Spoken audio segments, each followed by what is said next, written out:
Diba? So yun mga kababayan, no? So actually, no, total po, ang isa po sa mga reklamo ngayon natin, yung mga taong nagnakaw nga po, o may anomalya, nung panahon nga po ni Digong, bakit hindi po napapanagot? Naisip ko lang itong gawin itong topic po na to, no? Kasi, ang dami palang mga bagay na binulag po tayo noong panahon ni Digong. Ang dami mga bagay. Especially nga po yung nangyari nga po dito kay Pantalon Alvarez. Diba? Sumbong kita tax. ito, nabalitaan nyo ba to? Diba? Pantalon Alvarez son accused him of infidelity using public funds for mistress, pera ng government ang ginagamit, no? So alam kong lumad na tong topic na to, pero ang point natin dito, no, dito po kasi naisiwalat kung ano pong klaseng anomalya ang ginawa po ni Pantalon Alvarez. Ang gusto ko lang pong i-connect ito, paano pa yung mga iba? Paano pa yung mga iba na gumawa po ng anomalya no paano ni Digong na nakalimutan na natin? O for example, no, si Sara. O di ba si Sara? Nung nawala na po siya sa DepEd, wala nang kaso. Nakalimutan na. At yung malupit pala dito ito sa Pantalon Alvarez, sa kapal ng mukha na sinasabing anti-corruption siya rin pala, sangkot din pala sa korupsyon. No, di ba nabulag tayo no panahon ni Digong? Sabi niya dito, Alfonso Alvarez, the eldest son of former Chief of Staff of former House Speaker Davao del Norte, First District Representative Pantalon Alvarez, no, come forward with explosive claims implicating his father in the controversial road to my mansion issue. Alam niyo nangyari dito mga kababayan? Yung ito dapat ang DPWH dito Dapat din investigahan to dapat ni Marcoleta O pati rin po sa Congress bukas, 'di ba? Tingnan niyo nagpagawa ng kalsada. Kaya ako nako-connect ito kasi may sangkot dito ng DPWH ulit Nagpagawa ng kalsada, tapos may extra. Bundok. Papunta po sa mansyon ni Pantalon Alvarez sa bundok. O di ba, paano yun? Ano yun? So yun ba, kakalimutan na lang ba natin yun? O di ba? Sabi niya pa dito, tingnan natin sabi dito. In the candid video statement posted on May 7 by multiple social media pages, Alfonso alleged that the elder Alvarez used public funds to build concrete road leading directly to private mansion constructed for his long-time partner Jen Maliwanag. Jen Maliwanag? Within 20-hectare botanical property. Laki 20 hectare, no? Uy, malaki yun. 20 hectare, malaki yun. Putang laki nun Hindi, malaki yun, 20 hectare. Kasi, meron kaming tubuhan sa sa Iloilo Di ba? Yung tubuhan naman sa Iloilo ata, mga 12 hectare yun Pero putol-putol yun. Yung pinakamalaki namin doon, 2 hectare, pinakamalaki namin nun. Ang laki nun, yung kabilang, hindi ko nakatanaw Kunwari, sa kabilang dulo, hindi ko nakatanaw 2 hectare lang yun Puta, 20 hectare. Isip ko, parang laki naman nun. Grabe, no? Paggawa ng bahay para sa kabit, di ba? So, he further described the lavish scale of the project which included imported materials used for construction, di ba? A concrete perimeter, wall enclosing the massive 20-hectare estate, and concrete road allegedly ordered to be extended directly from the highway to the mansion gate. Swerte, no? Puta highway, diretso nga po sa mansion gate. Ito pala yun, di ba? So, well, para sa aking mga babae, kailangan pag-imbestigahan din po ito ng Congress. Kasi dati nilang House Speaker ito Well, kung meron ganito si House Speaker Martin Romualdez, imbestigahan din rin nila. Kung meron. O, di ba? May taga-kapis din pala ito, no? O, di ba? So, ito. Mahina yung audio, no? Tingnan natin to. Panoorin natin to,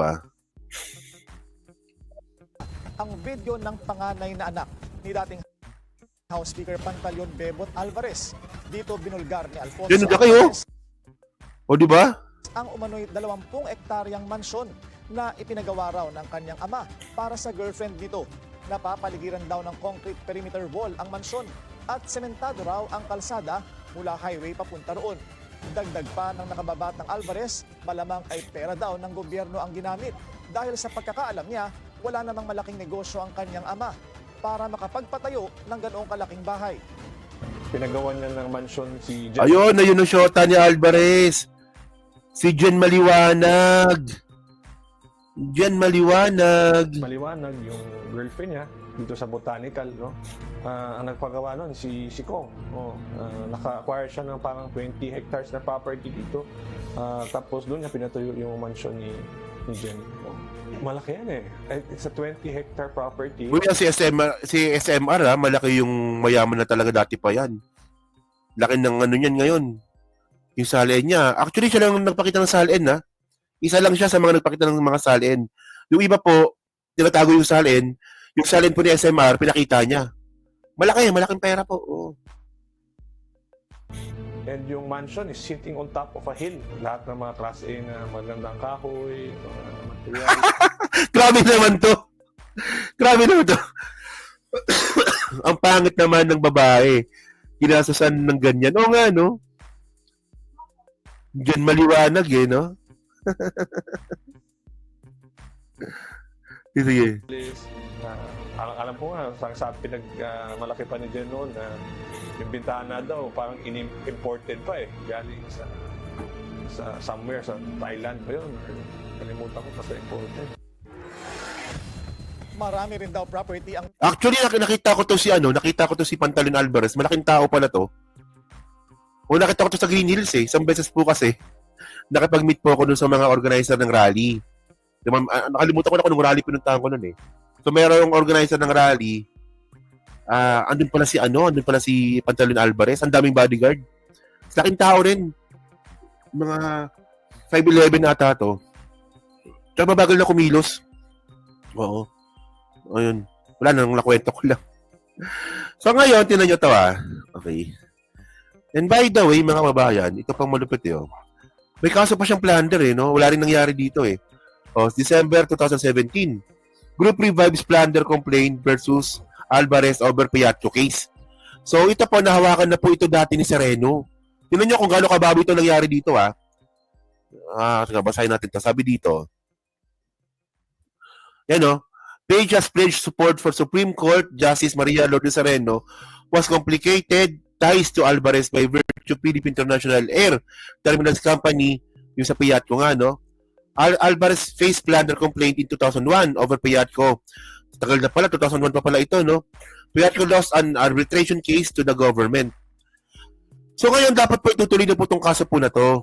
Ang nangyari nga po kasi, alam naman po natin, no? Kung ano nangyari kay Lourdes Sereno. Ano nangyari kay Lourdes Sereno? Sinibak. Takero ako. Wala yung height. Ako 6'2 ako eh. No. So yan, di ba? Tingnan nyo ano pa nangyari kay Sereno? Ano nangyari kay Sereno? Sinibak. Alam nyo, ganito po kababoy ang ginawa po ni Duterte dati. Dapat po, ang isang Associate Chief Justice, mga kababayan, dapat po, tinatanggal po yan through impeachment.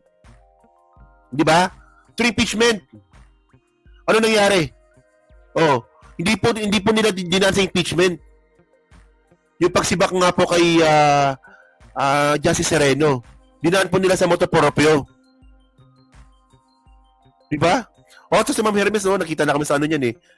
Si Ma'am Hermes, nakita na kami sa sa Macau. Oo. Nasingit kasi nakabastur kami, buti na lang may time, no? Ayun. Di ba? Yan yung kababoy na ginawa po ni Digong. Noong dinaan po nila sa Hocus Pocus, no? Actually, Hocus Pocus yun eh. Kasi tandaan po natin, no? Matatanggal lang po talaga ang isang Associate Chief Justice sa pamamagitan nga po ng impeachment. Pero dinaan nga po nila sa motu proprio. Bawal yun actually, bawal yun. Yan nga lang po kasi, no? Talagang matindi po talaga yung political capital nga po ni Digong. Kaya gano'n nangyari. Di ba? Bakit kaya kino-content yan, yung ex-convict? Ex-convict po yan, kung maniwala dyan. O sabi niyo sa kanya ex-convict siya. Bakit ganyan yung mga bakit ganyan yung mga vlogger na mga DDS, no? Ex-convict, no? Scammer. Tapos yung isa, wanted pa yung isa. Kuwaranto pala, sorry. Kuwaranto pala, tama. Kuwaranto pala. Moto proprio tuloy. Kuwaranto, sorry. Kamali ako, kuwaranto. Narito kasi ako dito sa Ninyo lang nung height, senyor siguro mga 5'10 ata, no? Sorry, nakamali ako. Kuwaranto. Narito kasi ako dun eh. Oh, tinan nyo ha. Yung mga yung mga vlogger po ng mga Duterte, may nagkakontento sa akin, DDS. Ex-convict po yun. Nakulong po yun 1 taon. Ex-convict yun eh. Oh. Tapos sino pa yung iba? Kung hindi ex-convict, isa wanted. Di ba si Brothers Travelers. O di ba? May kasong illegal detention yun eh. O di ba? Si Brothers Travelers. May kasong illegal detention po yun. May bawsi pa yun. Oh, sino pa ba? Oh. O yung mga nang-scam po ng nung rally.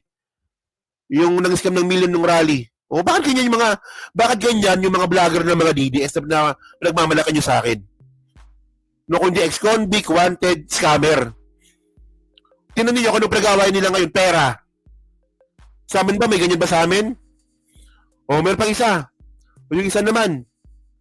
O, nag-asawa ng minor. Pido pala. O, di ba, isa, child molester. Lahat na lang nakababuyan sa vlogger na po ng mga DDS. Yung sa amin ba? Sa amin. Minsan may mga away kami nangyayari. O, pero nakita nyo ba kami na na talagang nag-away ng talagang matindihan. Di ba? Pero minsan nung mga panahon na yun, hindi makatiis, nagbabanatan sa vlog. Pero hanggang doon na lang yun. Di ba? Wala kaming issue ng in-scam, di ba? In-scam. Wala kaming issue ng wanted yung isa sa amin. Wala kaming issue na ex-convict yung isa sa amin. Wala eh. Oh. Di ba? Kaya yung ko ba dyan? Oh. So, continue. Saan na ba tayo? Kuwaranto pala. Sorry. Mali po tayo. Kuwaranto pala, no? Kuwaranto. Moto proprio tuloy sinabi ko. Bakit moto proprio sinabi ko, no? Bakit kaya, no? Tanga-tanga ko naman. So, yun mga kababayan, no? So, kayo po ba? Kasi ako naniniwala po talaga ako, no? Kung gusto po talaga natin ng accountability, dapat po talaga magsimula na rin po tayo ng accountability doon nga po sa mga dati pong tauhan nga po or mga gumawa rin po ng anomalya noong panahon nga po ni Digong. Di ba? So sana na po, request lang po natin no, na ito rin po sana, imbestigahan din po sana ito ng Congress. Especially po na dati po nila itong House Speaker. Di ba? So yan no, Ballstar. O yung isa Ballstar, no? Hindi, yung Ballstar wala namang issue yun kasi naman yun eh. Trabaho niya yun. Di ba si Mocha? Okay. Okay lang yun, di ba? So yan na, so yun mga babae na Soldier Positive Replay, no, kung pumasabi nyo nga po dito, ako naniniwala kasi ako no, na na posibleng mabuksan po ulit itong kaso po na ito ni Pantalon Alvarez.